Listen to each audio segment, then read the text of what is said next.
I want you to think about this: practical, real, and Tolkien. Folks, this week's sponsor is the Creator's Guide to Epic Locations Nature. That's the project that I've been running as a Kickstarter for the last 29 odd days. It finishes tomorrow. So if you need a book that you can reference on the fly in the middle of your games to get some inspirational ideas, encounters, monsters, phrases, even just words, then this is the book for you, for your locations.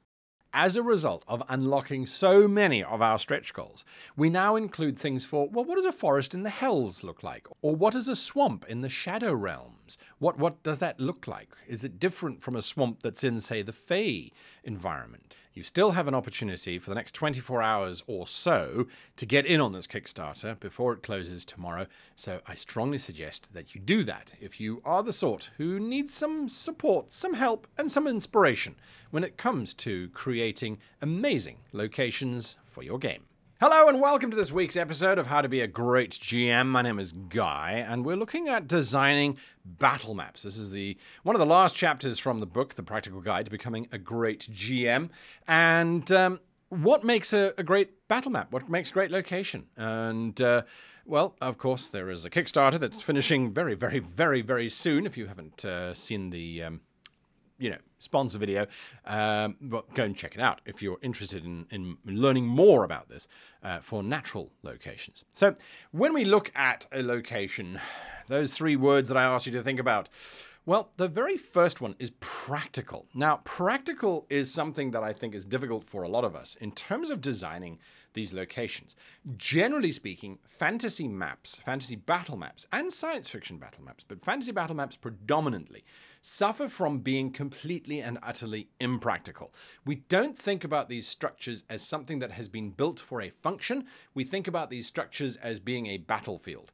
And so we go, okay, well, we need a hallway here, and we need a thing here, and we needed five rooms, and that's our dungeon. Yes, because that's why they built it in the first place, because they decided that they could afford 5 rooms, and that's it. I'm not disparaging any system that might be named 5-room dungeon. I think it's a great idea to think about. I do feel, though, that what it does is it does take away some of our creativity. Functional spaces have to have a reason for existing. So if you're creating a battle map and you go, all right, I'm creating a battle map of a campsite, a very simple campsite. What is the function of a campsite? This is something that you have to ask yourself. Well, if you have ever had a campsite, it should be flat. I have had awful experiences where the campsite has been at an angle and you spend all night wondering why it is that you're wearing your underwear around your nose. This is not a good thing, trust me. So it has to be flat.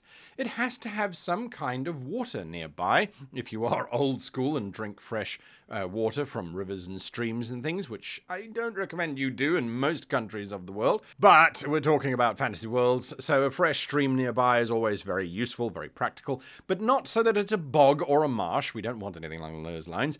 So we've got a few things that already the practicality is starting to give us. So we've got to have those things in mind. Now, this means that when you are designing your dungeon or your temple or your castle, that is something that you should look at first. Why is it built here? What is the geography? What is the location providing in terms of practicalities? We need to understand this. There is also no sense in building a giant stone pyramid in the middle of an area that has no stone, unless you are trying to prove something. I'm looking at you, Kfuru. So if we have all of those kinds of things in the back of our minds, it's already going to make our maps more interesting. Now, of course, sometimes you don't have the practicality. You don't actually understand how does one look for this. We're not all Boy Scouts or Girl Guides or things along those lines. We're not all of those kinds of folk. So what happens when we don't know? Well, we have to then go back to reality. We have to keep it real. There's our second word for the video, real. And so that means go and look at maps that exist. We all have access to the internet. It's a phenomenal resource, which people who were born in the 80s call a phenomenal resource. Everyone else now just assumes it's just always been there. I used to have to go and look at maps from books in a library and then use a photocopy machine to make photocopies of these maps to take home and study and look at and pore over. I actually even used to have a flip folder. Oh dear, I'm getting older and older as the video goes on. A flip folder where I'd slide all of these collected maps in so that I could look at them and compare and understand why they had been designed in such and such a way. As a matter of fact, I even still have some flyers just behind me of brochures that I got from a cathedral and a castle where it had the map of the castle and the map of the cathedral. Why? Because those are real structures. Those are structures that were actually made, and that means that they were designed with intent and with purpose. So I don't have to go and now try and figure out what the intent or the purpose was of this building. It's already there. I can just take that map, transpose it to my own map, and bingo, I've got something that works. Except for a small problem. And this is where we start to understand that battle maps are difficult when it comes to size. So, for example, if we were to look at, let's say, the Death Star, which is hundreds of kilometers long, or wide in size and scale and all that kind of wonderful stuff, we've got all of that amazing stuff going on. If we were to do a battle map of that, our gaming session would require the entire session for the players just to journey 1 kilometer of the 5 kilometers that they need to journey to get to an exit point, etc., etc. But maybe they have elevators and things like that. Yes, absolutely, maybe they do. Look at what was interesting, though. You had to come up with the elevator idea in the first place in order to be able to get across that large space. So if you are creating a battle map that is a huge area, moving about that area is a problem. And I've played in games where GMs have created these huge, impressive temples. And you're like, okay, how far away is the enemy? 400 feet away. And you're like, I start running. I can do 60 feet around. Okay, great. So for the first 5 rounds, we're just running at each other. Great map, but terrible for gameplay. On the other hand, if you look at, say, Newcastle Castle, which I did some videos on, some short videos on this channel, you can go and find those.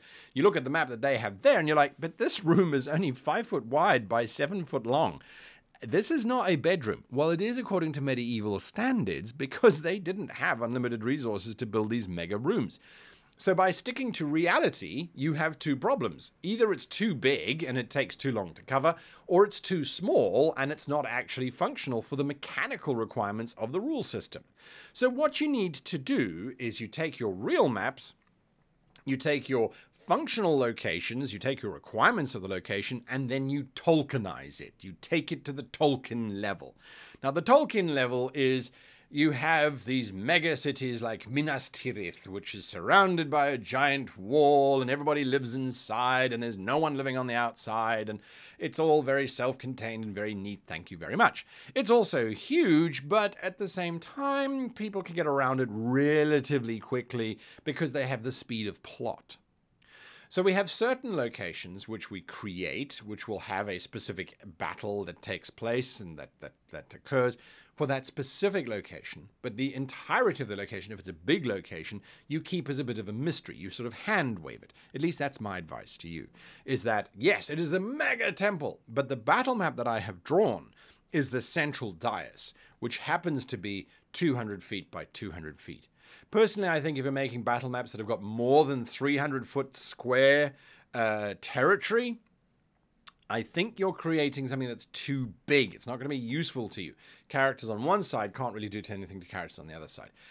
And it's just going to take a lot of time. Rather condense that, bring it down, bring the elements together that made it interesting, and sort of kind of journey it together.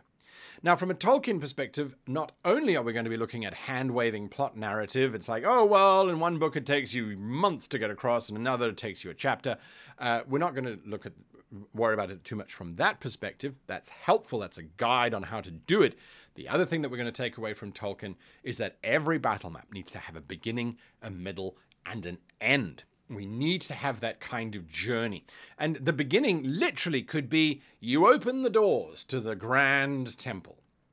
And there's a small little section where you have an introduction to what the space is. Columns decorated with hieroglyphs or marble staircases or gold staircases or carpets, all those kinds of things, your interior designer needs to come out and needs to tell your players, hey folks, this is what you should expect going forward. If the chamber that they are entering has thick plush carpeting that's bright purple with yellow polka dots, that's very different to a chamber that they are entering that is cold stone worn smooth by the passage of 1,000 cultists every day. Very different. But that introduction, and that's all that it was, that little introduction, sets up two very different kinds of expectations. So we need to combine all of these things together, understand our limits, understand some reality implications so that our locations have value, because then people can understand why they're there, and we get an interesting location. Those are my thoughts on locations. What's one of the most interesting locations you've ever created in your game? Share. Let's see what you guys have come up with. I think it will be a great resource for all of us to have access to. I think when I look at the locations that I've created that I found particularly interesting, I think the one that I found the most interesting was the giant undead kraken.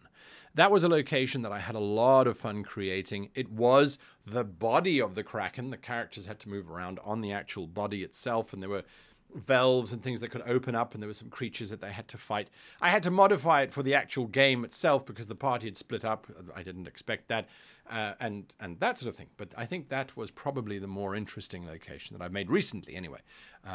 But there you go. Until next time, a massive thank you to all of you. Reminder to hit that like button or the subscribe button if you're not already a subscriber. And until next time, a huge thank you to our amazing patrons. And all that I need to say now is happy gaming.